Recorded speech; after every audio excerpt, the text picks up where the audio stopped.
Je voulais, évidemment, comme j'écris le livre et que je veux que les gens le lisent, et puis que les gens trouvent le personnage sympathique et lisent le livre jusqu'au bout, je cherchais une connivence avec le lecteur.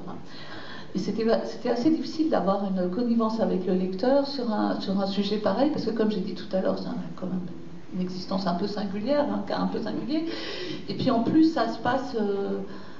Bon, c'est un livre français que j'écris pour un lecteur que, bien sûr, je suis très contente que les Algériens le lisent, mais le lecteur auquel je pense quand j'écris, c'est un lecteur français ou une lectrice française. Et le contexte, c'est-à-dire Alger dans les années 50, Alger pied noir dans les années 50, c'est quelque chose qui n'existe plus. Je veux dire, la ville existe toujours, mais c'est quand même quelque chose qui a complètement changé. Donc c'est vachement difficile d'établir une connivence avec un lecteur français là-dessus.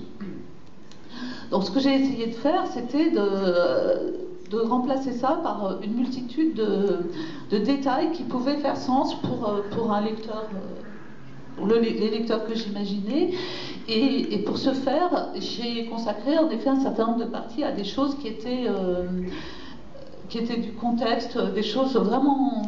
Je me rappelle particulièrement qu'il est question en 1932, à la date de la naissance de mon père, de l'invention du presse purée, par exemple. Des choses qui sont disons, ce qu'on appelle un peu l'infraordinaire, c'est-à-dire des choses sans importance, quoique le presse purée, c'est quand même utile.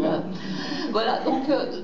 ce genre de choses. Alors oui, en effet, le Tour de France, il en est question, parce que en fait, ma mère était très fanatique de Tour de France, donc en effet. Puis il y avait Zaf, qui était quand même grande vedette algérienne du Tour de France, donc ces années-là, donc c'était évidemment, il fallait en parler. Voilà. Donc c'est pour que le lecteur se sente chez lui dans le livre, en quelque sorte, qu'il y a tous ces détails qui sont... Puis la vie, c'est ça, la vraie vie, c'est des détails, c'est le presse purée, c'est la lanterne rouge du Tour de France, des choses comme ça.